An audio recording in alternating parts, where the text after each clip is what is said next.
El foro de Maya Televisión es el foro de Honduras. La respetuosa bienvenida al set de prensa en la ciudad de San Pedro Sula, en la costa norte de Honduras. Iniciando el año 2026, el país presenta una sintomatología un poco complicada. Se ocupan todos los especialistas porque la situación es bastante confusa en la nación, especialmente en materia económica, en materia de seguridad y en materia política. Pero hay que preocuparnos también por los niños, por los jóvenes, por la familia, porque pareciera que los valores morales están quedando aislados o un tanto desperdigados. Soy Arnulfo Aguilar, la respetuosa bienvenida para la teleaudiencia y por supuesto para los oyentes de la poderosa y libertaria Radio 1. Para desarrollar la temática tomándole el pulso a Honduras y lo que deben hacer los hondureños en el año 2026, hemos invitado a toda una autoridad espiritual, un hombre de misterio y del ministerio. Está desde Tegucigalpa vía Zoom el reverendo Mario Fumero. Bienvenido, honorable analista de iglesia y de espiritualidad, filosofía, también historia y psicología, en cuanto a esta temática que hemos seleccionado hoy. Gracias, Adolfo, y gracias a todos los amigos radioyente y televidente. En realidad es preocupante la situación del país en lo político, en lo económico, pero mucho más preocupante es en lo moral, en una juventud que se nos está perdiendo entre la droga debido a una serie de situaciones subyacentes que tienen que ver tanto con la política como la crisis que hay en muchos hogares.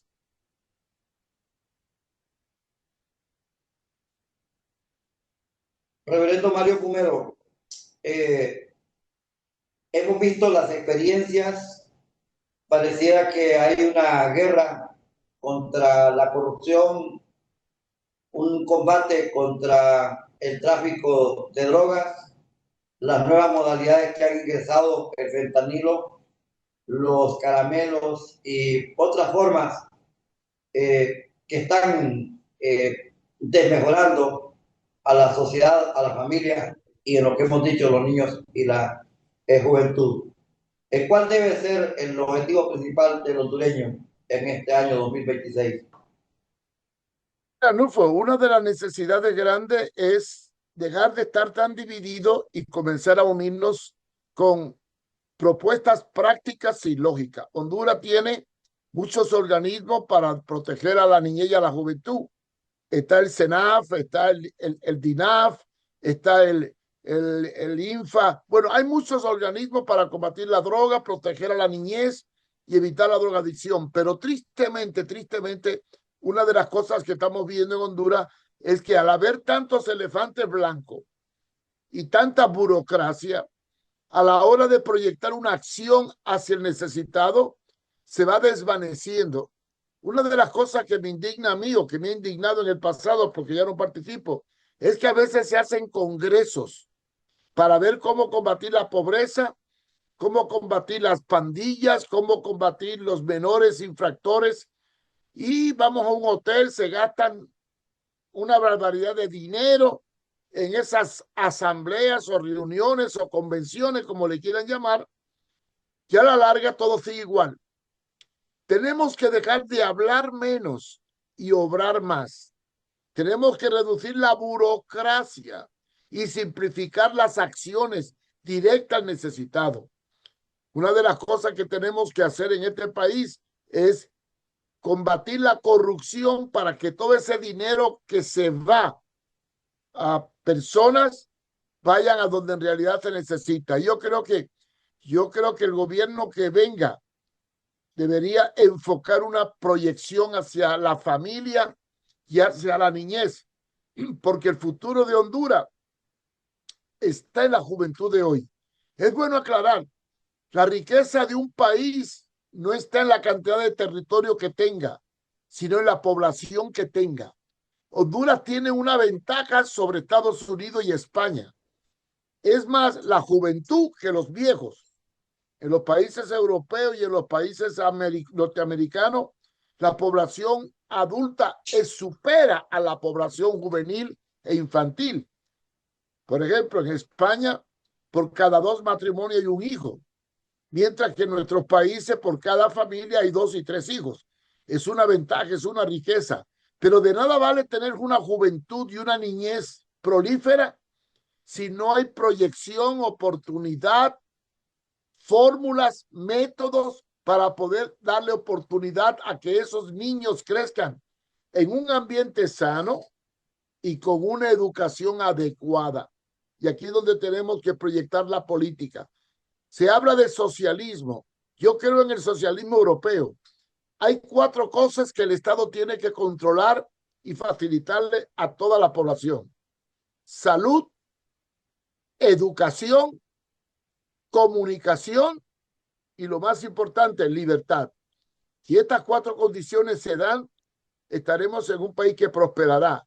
Y claro está, no puede haber prosperidad mientras haya corrupción. Y no podemos combatir la corrupción si no predicamos la integridad y la honestidad desde arriba hacia abajo. Y lo que nos ha matado, Arnulfo, sinceramente, a lo largo de los últimos 30 años, es que la corrupción y la politiquería barata ha destruido los valores tradicionales de la sociedad hondureña. Aunado a lo que hemos abordado y que usted ha expuesto, el país ha entrado en el tráfico de órganos. Nunca nos imaginamos, hace 15 años atrás, recuerdo que los médicos y los juristas decían que eso era imposible aquí en el país, científicamente no se podía. 1. 2, la explotación.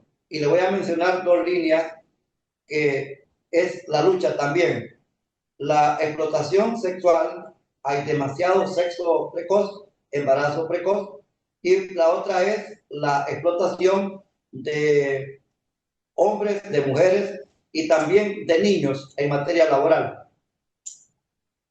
Mira, Rufo, la explotación sexual o la problemática sexual de la juventud o de la niñez hondureña la tiene culpa también el Estado, porque en el año 2001 al 2003 yo me acuerdo que el Ministerio de Salud comenzó a repartir condones en las escuelas, y esa campaña del condón o de los preservativos no era nada más que un aliciente para dar rienda suelta a una vida sexual en una etapa inicial donde se ha proliferado los embarazos en niñas y la libertad sexual con ideologías extrañas que se tratan de imponer. Y lo otro, la explotación infantil. Bueno, voy a aclarar algo.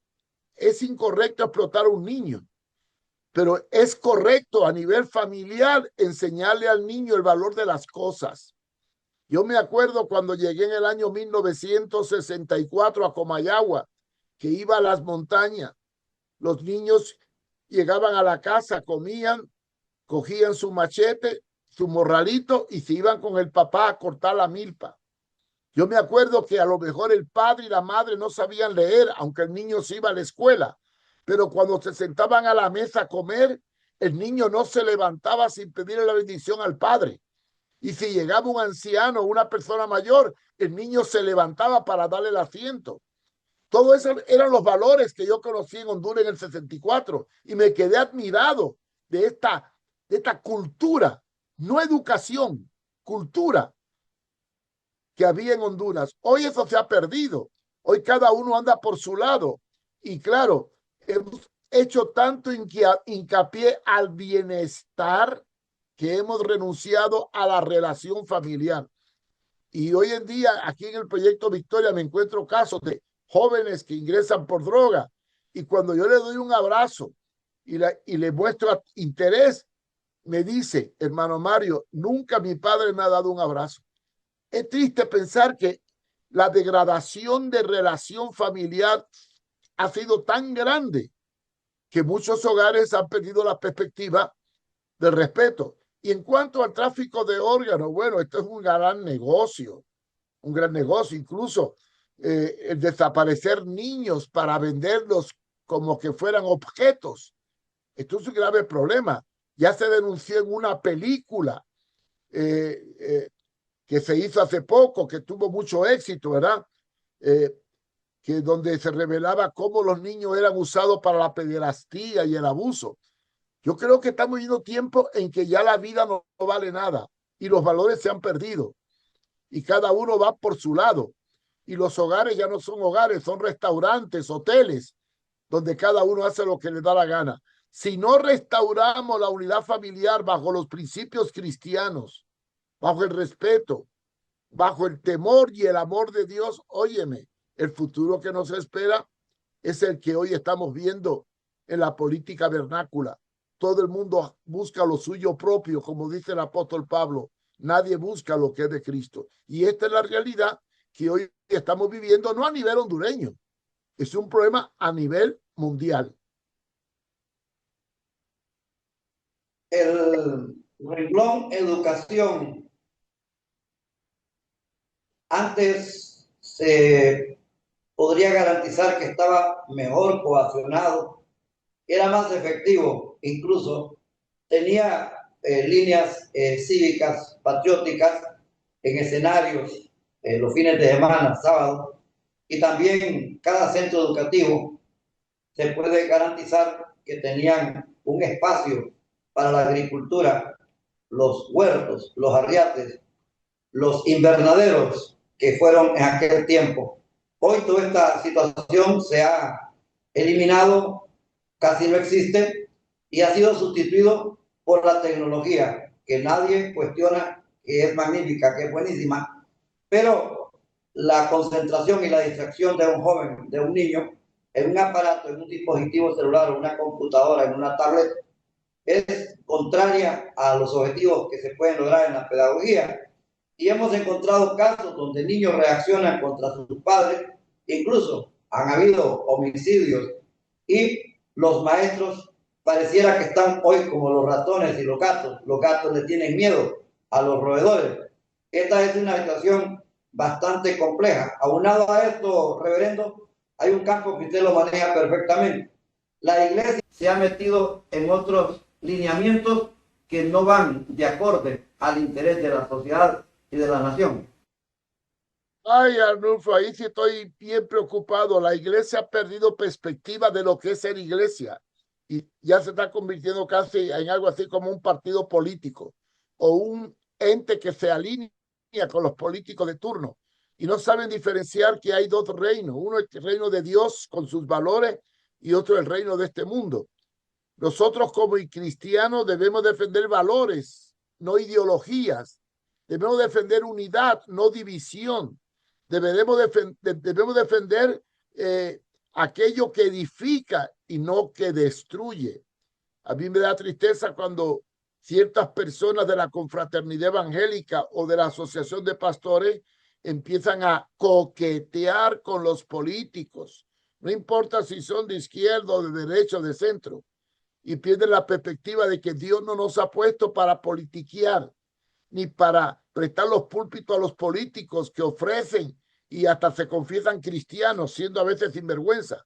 Lo que hay que hacer es educar a la niñez, educar a los padres y sobre todo unirnos para defender los valores cristianos, el valor de la vida, el valor del respeto, el valor de la familia, el valor de la sexualidad correcta. Y después el otro problema es dejar de estar enajenando la mente de los niños, dándole antes de tiempo un celular o dándole acceso a juegos de internet que los van a dañar a largo plazo y lo van a incapacitar para actuar por sí mismo. Hoy en día tenemos que enfrentar dos tipos de adicciones, las biológicas, como es el alcohol y la droga, y las adicciones psicológicas, como es la tableta y las redes de internet, como los videojuegos. Hoy en día nuestros niños están siendo despedazados psicológicamente se están convirtiendo en violentos, en obesos, en antisociales, porque tristemente los padres, para estar tranquilos, haciendo lo que les da la gana, le dan al niño un celular y una tableta. De esa forma ellos pueden actuar libremente, ignorando quien está educando y manipulando la mente de su hijo. No son ustedes los padres, sino los medios tecnológicos que les facilitan a una edad donde todavía no tienen la capacidad para discernir lo que es recto y correcto.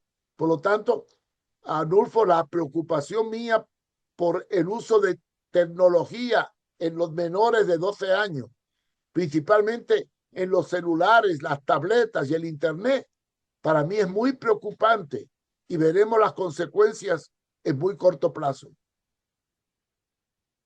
El Estado se esmera en aumentar los presupuestos para seguridad, tanto en la cartera del Ministerio de Seguridad, que representa a los grupos de la policía, y al Ministerio de Defensa, que representa a la fuerza militar.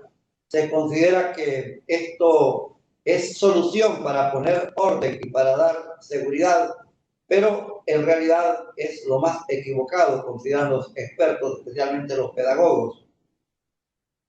Mira, el dinero, la seguridad, el dinero no puede comprar la seguridad, puede controlar la seguridad, la inseguridad, pero no puede resolver la inseguridad. La inseguridad se resuelve invirtiendo en la educación, invirtiendo en valores familiares, invirtiendo en campañas de concientización respecto a lo que significa la familia y el temor a Dios. Yo creo que las armas no son la solución a la violencia. La solución correcta sería edificar principios que induzcan a las personas en la sabiduría más grande que presenta la Biblia, que es el temor a Dios. Ahora bien, deberían fortalecer los presupuestos. Es más, en un país, si queremos tener una sociedad sana, la mayor parte del presupuesto debe ser para educación y salud. Y para mí, estas son las áreas más deficientes que en los últimos años está confrontando Honduras. Una salud pésima y una educación de mala calidad. Tenemos que cambiar nuestra mentalidad, cambiarnos el chip y entender que el futuro no depende de las armas ni de la fuerza, sino de la capacidad intelectual que tengan los niños para poder juzgar, discernir y emprender. Eso es lo que hay que desarrollar en este país.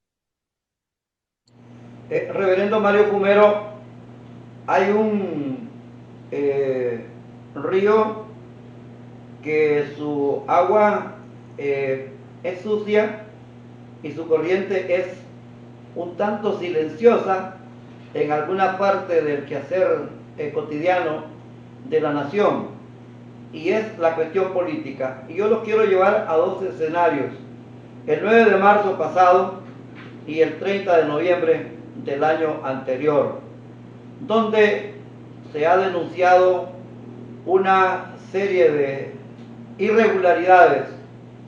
Y cuando le digo eso del silencio, es que los niños y los jóvenes y la gente de bien que conserva sus valores se desmotiva. Pero en el caso de los menores, ellos tienden a imitar y a justificar en que si aquel lo hizo, ¿por qué no lo pueden hacer ellos? Hablemos de los políticos en esta cierre de su comparecencia en el foro de Maya Televisión, el foro de Honduras a nivel nacional. Solamente te voy a decir algo. Si queremos sacar a Honduras adelante, si queremos tener un futuro mejor, tenemos que comenzar a educar al pueblo, a discernir y a unir a la familia y también unir a la sociedad. No podemos tener una sociedad unida si no tenemos familias integradas y unidas. El problema número uno de la sociedad hondureña está en que nos hemos dividido tanto que nos estamos devorando unos a otros y no nos estamos preparando. para los tiempos peligrosos que se avecinan.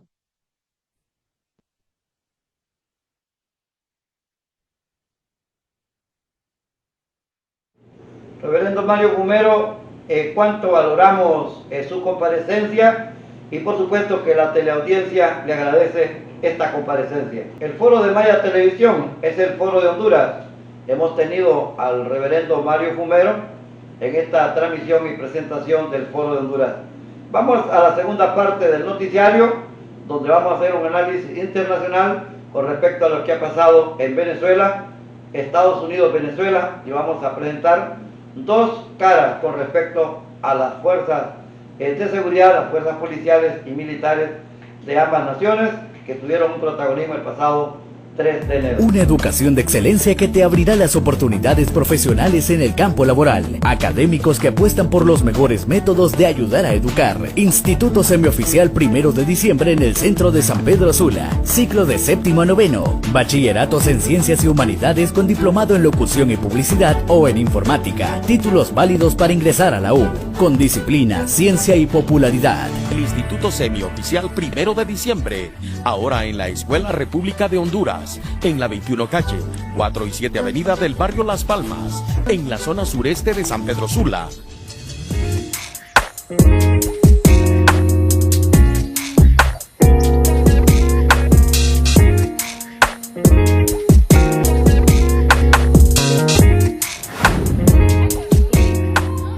El jardín frutal que lleva el nombre del arquitecto Roberto Elvir Zelaya se está implementando como un proyecto muy especial del TED 2025 en el barrio Las Palmas, exactamente atrás donde fue el vivero de Las Palmas, hoy el Parque Vive Mejor, en el Centro de Educación Básica República de Honduras. Es un homenaje para una persona que es un apasionado al ambiente y que quiere muchísimo a San Pedro Sula, al Valle de Sula, el arquitecto Roberto Elvir Zelaya. Durante 4 meses nos hemos venido esforzando mucho con mis compañeras de último año, no solamente en la creación y la idea de este proyecto, sino en la ejecución de él. Y hemos tratado de trabajar con integridad, con honestidad y sobre todo mucho trabajo duro, porque nosotros creemos que para cuidar nuestros ecosistemas y para cuidar nuestra naturaleza no solo se trata de sembrar árboles para luego dejarlos botados sin darles mantenimiento, sino solamente se trata del aprovechamiento de sus frutos. Que por ejemplo estas naranjas que tenemos aquí, todo esto va a servir como compartimiento y para la ayuda comunitaria del estudiantado. Mis compañeras Cori Velázquez, Wendy Cruz y su servidora Rosa Salinas nos sentimos muy felices y agradecidas de poder realizar este proyecto en el cual nos hemos desarrollado nuestras capacidades educativas, motoras y personales, ¿verdad? Hemos aprendido diferentes tipos de actividades, las cuales nunca habíamos realizado, pero nos sentimos muy felices de ir aprendiendo poco a poco y de que a pesar de ser un trabajo un poquito pesado, lo estamos sabiendo llevar y estamos siendo un buen equipo y espero que siga siendo así siempre. Y es un proyecto muy original, la verdad, y me siento muy feliz. Lo repito, ¿verdad? Porque es un proyecto futuro, literalmente, porque es bonito hacer un proyecto que es próspero, o sea que nos va a servir a lo largo y no solo para el momento. Entonces doy las gracias al Instituto Semioficial 1 de diciembre y su Escuela de Locutores y su laboratorio Taller Radio 1 por darnos la oportunidad. Muchas gracias. Ministro Daniel Esponda, responda. El Colegio 1 de diciembre ocupa un edificio. Vea lo que hacemos. Marcamos la diferencia. Disciplina, trabajo, solidaridad, pero sobre todo en el año de las artes formamos locutores para la radio, la televisión, los escenarios y también para las redes sociales. Saludos. ¿Te gusta la radio, la televisión, los escenarios, las redes sociales? En Honduras hay Escuela de Locutores, donde sacando bachillerato te gradúas de locutor. Matricúlate ya. No hay mejor colegio en Honduras que el Instituto Semioficial 1 de diciembre y su Escuela de Locutores, con todos los laboratorios en vivo y en directo. Emociones y sonidos que llegan lejos. La radio se siente. En el foro de Maya Televisión, que es el foro de Honduras, una producción desde la ciudad de San Pedro Sula, hoy queremos dar un tiempo a lo que ocurrió en Venezuela el 3 de enero del año 2026. Habían fuerzas militares en el Caribe rodeando a la nación de Venezuela, fuerzas militares de Estados Unidos, orden del presidente Donald Trump. Pero no se esperaba lo que ocurrió. Un operativo en el que, a manera de ingeniería o de cirugía, la denominada Fuerza Delta atacó y tomó al presidente Nicolás Maduro Moros. ¿Cómo es la vida de un miembro de la Delta Force o la Fuerza Delta? Yo creo que ustedes quieren conocer los dos bandos, la Fuerza Delta y el Ejército Bolivariano de Venezuela.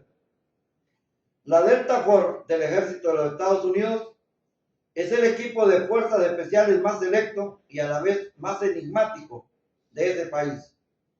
Sus agentes u operadores viven de una manera completamente diferente a la de sus compatriotas soldados. Y la pregunta, ¿sabes cómo es la vida, el trabajo y las misiones de estos militares de élite? Vamos a conocer este documento que ha estado ahí conservado, pero que hoy les va a interesar conocerlos.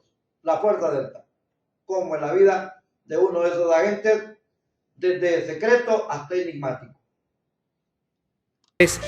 Ganando la mención de la unidad presidencial por el heroísmo mostrado contra una superioridad numérica sencillamente ridícula.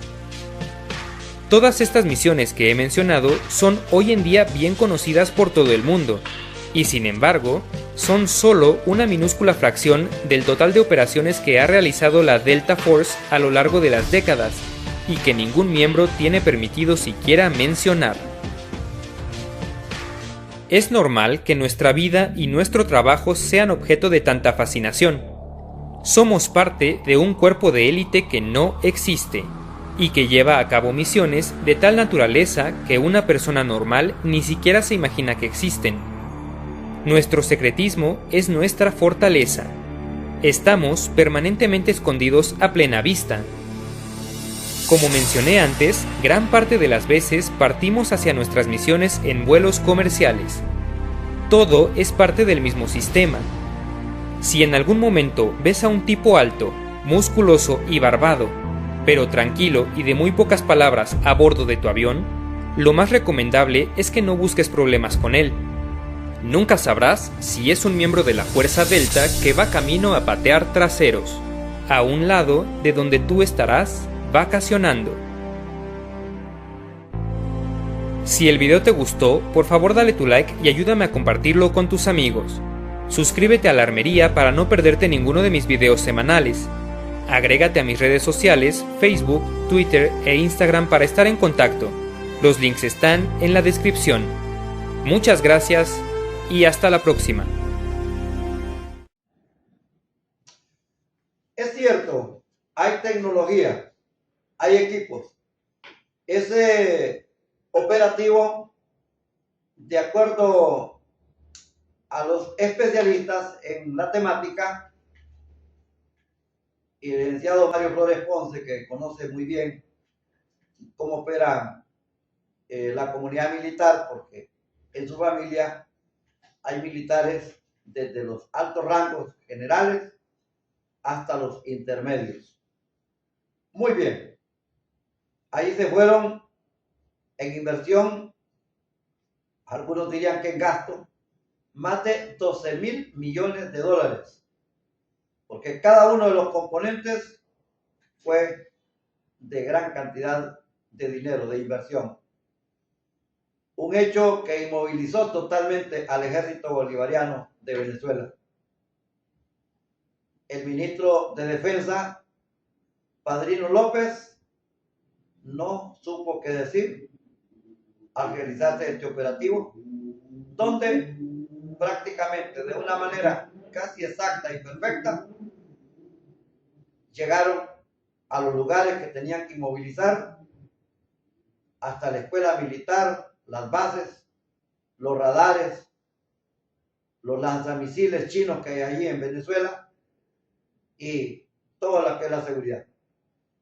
Antes de presentar este documento sobre el fallo de la seguridad de Nicolás Maduro Moros, quiero manifestarles que un tiempo atrás el presidente de Cuba, Miguel Díaz-Canel, había manifestado que Cuba no tenía injerencia en Venezuela, a sabiendas perfectamente que sí hay injerencia rusa, china, cubana y de otras naciones, incluyendo Brasil.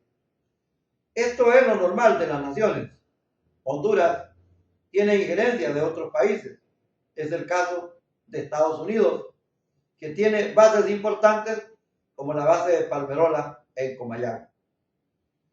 La situación es que 32 miembros de la seguridad de Nicolás Maduro Moros fueron abatidos. Y exactamente los 32 son de Cuba. Cuba los recogió y los ha enterrado con honores. Aparte de otros miembros de la seguridad, tanto la policía como el ejército de Venezuela ya han destituido a altos militares, a altos mandos del ejército bolivariano, porque se les considera que fallaron o se sospecha de ellos. La presidenta en sucesión, esa sí es una verdadera sucesión, Delcy Rodríguez, ha tomado medidas para subsanar, para corregir esta situación. Aquí tenemos, falló el sistema de seguridad de Nicolás Maduro Moros, o es que 200 comandos bien armados y tecnológicamente equipados fueron muy efectivos esa madrugada del 3 de enero del año 2026. Vamos con este documento, con el crédito para los productores, en el foro de Maya Televisión.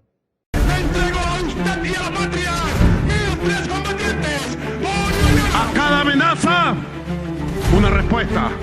A cada intento del enemigo, fortaleza.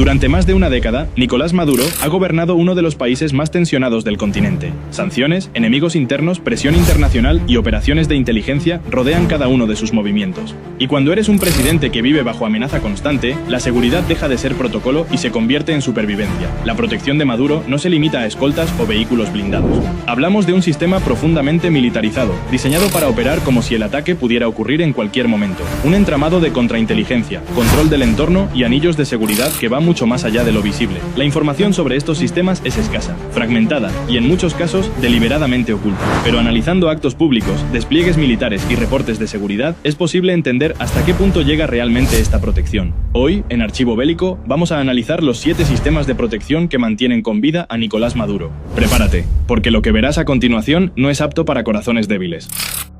Protección aérea presidencial. Uno de los momentos más vulnerables para cualquier jefe de Estado es cuando abandona el suelo. Durante un vuelo no existen rutas alternativas inmediatas, no hay posibilidad de improvisar una evasión y cualquier error puede ser fatal. Por eso, en el caso de Nicolás Maduro, la protección aérea no es un lujo ni un protocolo diplomático, es una prioridad estratégica. Los desplazamientos aéreos del presidente venezolano están controlados directamente por la aviación militar y cada vuelo pasa por revisiones exhaustivas antes del despegue, desde la inspección técnica de la aeronave hasta la verificación del personal que que participa en la operación. Todo es evaluado bajo estándares de seguridad extrema, nada se deja al azar. Pero la protección no termina ahí. Las rutas aéreas rara vez son directas o previsibles. En determinados viajes, el avión presidencial modifica su trayectoria a mitad del trayecto, realiza escalas no anunciadas o utiliza rutas poco comunes, con el objetivo de dificultar cualquier intento de rastreo o interceptación. En ocasiones específicas, estos vuelos cuentan con cobertura militar durante fases críticas, como el despegue o el aterrizaje. Además, debido a sanciones y restricciones internacionales, el esquema aéreo de Maduro se ha vuelto más flexible y menos convencional. El uso de aeronaves alternativas, cambios de avión en aeropuertos intermedios y apoyo logístico de países aliados forman parte de una estrategia pensada para reducir riesgos y evitar bloqueos externos.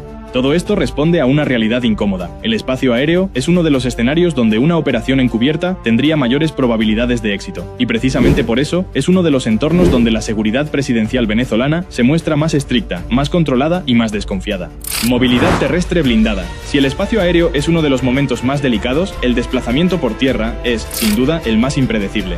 Las ciudades concentran multitudes, tráfico, edificios elevados y puntos ciegos que convierten cualquier trayecto en un escenario potencialmente hostil. Por eso, la movilidad terrestre de Nicolás Maduro está diseñada para reaccionar ante amenazas inmediatas. Cada traslado presidencial se realiza mediante un convoy organizado en capas. Vehículos blindados avanzan junto a unidades de escolta, motocicletas y personal armado que mantiene el control del entorno en todo momento. El objetivo no es solo proteger al presidente, sino detectar cualquier anomalía antes de que se convierta en un riesgo real. Uno de los elementos clave de este sistema es la variación constante de rutas. Los recorridos no se repiten, los horarios cambian y las decisiones se ajustan en tiempo real según la información que reciben los equipos de seguridad. Incluso trayectos aparentemente rutinarios pueden ser modificados a último momento si se detecta una posible amenaza. El convoy no opera de forma aislada. Está en comunicación permanente con centros de mando, unidades de inteligencia y equipos desplegados a lo largo del recorrido. Esto permite reaccionar de inmediato ante incidentes, desviar la caravana o cerrar accesos si la situación lo exige. En un entorno urbano, donde el riesgo puede surgir en segundos, la movilidad terrestre blindada no busca comodidad ni imagen. Su función es clara y directa: mantener al presidente en movimiento, protegido y fuera de alcance, incluso cuando el entorno no ofrece ninguna garantía.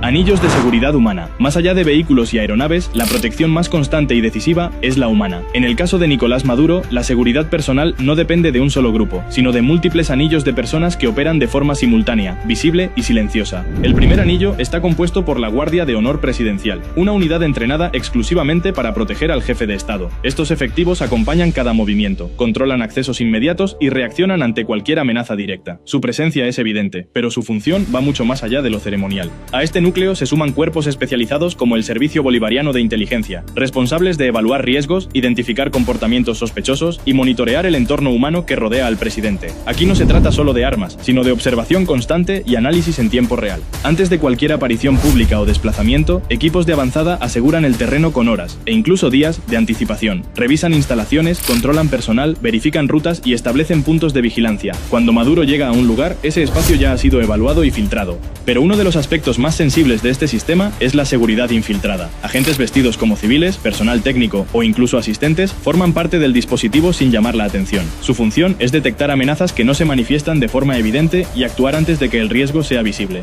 Por esta razón, Maduro nunca está realmente solo, ni en actos públicos, ni en reuniones cerradas, ni siquiera entre aliados. Siempre hay ojos observando, capas superpuestas de protección humana y protocolos pensados para anticiparse, contrainteligencia y control interno. En un entorno donde la amenaza no siempre viene del exterior, la lealtad se convierte en un factor crítico. Para Nicolás Maduro, el mayor riesgo no es solo un ataque directo, sino una filtración, una traición o una operación encubierta desde dentro de su propio círculo. Por eso, uno de los pilares más importantes de su seguridad es la contrainteligencia interna. El personal que tiene acceso al presidente, desde escoltas hasta tripulaciones, asistentes y mandos intermedios, está sometido a controles constantes. Evaluaciones de lealtad, rotación de funciones y vigilancia permanente forman parte del sistema para reducir cualquier posibilidad de infiltración. La depuración interna es continua. Funcionarios, militares y agentes que generan dudas pueden ser desplazados, investigados o directamente apartados del entorno presidencial. En este esquema, la confianza no es permanente. Se revisa y se prueba de forma constante. Este nivel de control no es casual. Existen antecedentes documentados de intentos por captar o infiltrar personas cercanas al círculo presidencial, especialmente en áreas sensibles como los desplazamientos y la logística. Estos episodios han reforzado una lógica de desconfianza estructural, donde cualquier brecha puede ser explotada por servicios de inteligencia extranjeros. Como resultado, el sistema opera bajo una vigilancia casi permanente. Comunicaciones monitoreadas, movimientos supervisados y un control estricto de la información buscan impedir que datos críticos salgan del entorno presidencial. Más que paranoia, este modelo responde a una realidad incómoda. Cuando el poder está bajo presión constante, el enemigo más peligroso puede estar mucho más cerca de lo que parece. Control del entorno y espacios. Antes de que Nicolás Maduro ponga un pie en cualquier lugar, ese espacio ya ha sido evaluado, asegurado y controlado. La protección presidencial no comienza con su llegada, sino mucho antes, cuando equipos especializados se encargan de eliminar cualquier variable que represente un riesgo. En desplazamientos aéreos, los aeropuertos se transforman en zonas altamente restringidas. Áreas completas son cerradas, el personal es verificado y los accesos se controlan bajo protocolos militares. Nada se improvisa. Cada punto por donde pasará el presidente es revisado con antelación. Lo mismo ocurre en edificios gubernamentales, hoteles o instalaciones donde se realizan reuniones y eventos oficiales. Equipos de seguridad inspeccionan estructuras, controlan entradas y salidas y establecen posiciones estratégicas para mantener una vigilancia constante. Cuando se trata de actos públicos, los anillos de seguridad se multiplican y los accesos quedan limitados a personas previamente filtradas. Los perímetros no son estáticos, se ajustan según el entorno, la cantidad de asistentes y el nivel de amenaza. Rutas alternativas, zonas de evacuación y puntos de control permiten reaccionar rápidamente ante cualquier situación inesperada. Este sistema responde a una lógica clara: reducir al máximo la incertidumbre. Maduro no llega a un lugar sin que antes haya sido limpiado, asegurado y puesto bajo control. En un escenario donde cualquier descuido puede ser explotado, dominar el entorno es una de las formas más efectivas de mantenerse con vida. Seguridad digital y comunicaciones. En la actualidad, una de las amenazas más silenciosas y más peligrosas no proviene de un arma física, sino de la información. Por eso, la protección de Nicolás Maduro también se extiende al terreno digital, donde el espionaje y el sabotaje pueden ocurrir sin dejar rastro visible. Las comunicaciones del entorno presidencial operan bajo sistemas encriptados, diseñados para impedir interceptaciones. Llamadas, mensajes y transmisiones sensibles no circulan por redes convencionales, reduciendo la posibilidad de que información crítica sea capturada o manipulada por actores externos. En determinados entornos, el uso de teléfonos móviles queda restringido o directamente prohibido. Esta medida busca evitar filtraciones accidentales, escuchas remotas o el rastreo de ubicaciones en tiempo real. Incluso dispositivos aparentemente inofensivos pueden convertirse en una puerta de entrada para operaciones de inteligencia. El equipo presidencial utiliza dispositivos especiales, configurados para minimizar vulnerabilidades y limitar accesos no autorizados. Estos equipos no solo protegen la información, sino que controlan cómo, cuándo y con quién se comunica el presidente. Todo este esquema apunta a un mismo objetivo: romper la cadena de rastreo. En un contexto donde la información vale tanto como una posición física, mantener el control digital es tan importante como blindar un vehículo o asegurar un edificio. Red de apoyo y protección internacional. La seguridad de Nicolás Maduro no termina en las fronteras de Venezuela. En un escenario de presión constante y aislamiento diplomático, el respaldo externo se ha convertido en una capa adicional de protección, tanto logística como estratégica.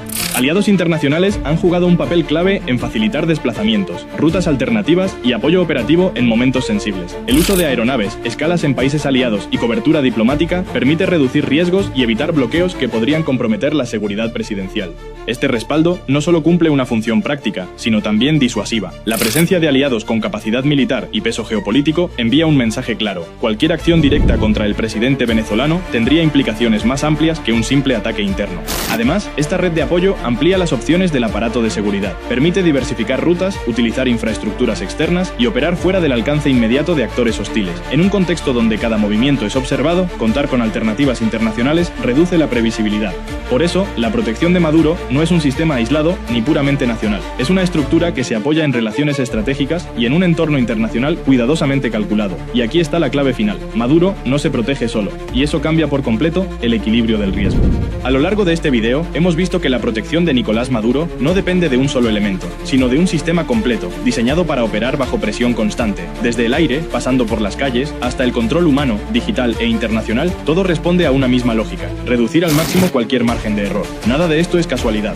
Es el reflejo de un poder que gobierna bajo amenaza permanente y que entiende que, en este escenario, la seguridad no es un privilegio, es una condición para sobrevivir. Porque cuando un líder necesita tantas capas de protección, la pregunta ya no es solo qué tan seguro está, sino qué tan real es el peligro que enfrenta. Si te apasiona entender el poder real detrás de las Fuerzas Armadas del mundo, suscríbete y activa la campanita para no perderte los próximos análisis. Esto es Archivo Bélico. Y recuerda, en la guerra, la información es tan poderosa como el arma más letal.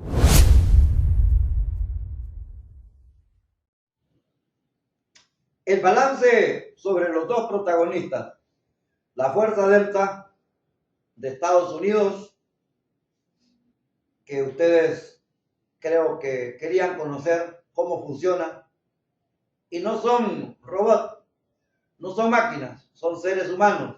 Como les dije, sí, tienen respaldo tecnológico. Y las fuerzas del Ejército y la Policía Bolivariana de Venezuela, respaldada por tecnología china, rusa y por elementos combatientes de Cuba. Hay que tomar en cuenta, fueron 2 horas en las que hubo combate.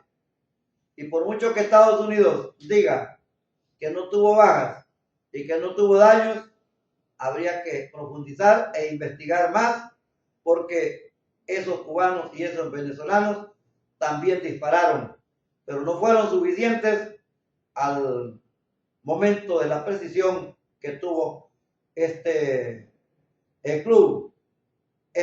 comando norteamericano que extrajo al presidente Maduro Moros y a su esposa Cilia Flores, la diputada, y ahora están ante un juicio en la Corte de Nueva York. Cientos de documentos, cientos de testimonios, cientos de versiones, pero todavía falta mucho que establecer lo que pasó ese 3 de enero. Hemos preparado estas documentaciones para que ustedes tengan una idea de cómo funcionan las naciones y sus ejércitos y sus departamentos de seguridad en el mundo. ¿Se recuerdan cuando Maduro decía, aquí estoy, vengan por mí? Bueno, pues fueron por él y así ha pasado igual. Recuerdo también los testimonios de Manuel Noriega en Panamá y así ha pasado en otras partes. Claro, no es que estamos aplaudiendo ni estamos aceptando lo que hace Estados Unidos. Simple y sencillamente hay que respetar, 1, la dignidad y 2, la soberanía y las decisiones de los pueblos. Ahora resulta que el cartel de los soles no existe. Soy Arnulfo Aguilar, del Foro de Maya Televisión de la ciudad de San Pedro Sula. El presidente ejecutivo de Maya Televisión editorializa, es bien puntual, es muy cabal y sobre todo muy seguido y muy admirado por la teleaudiencia y por el país en general. Hasta pronto.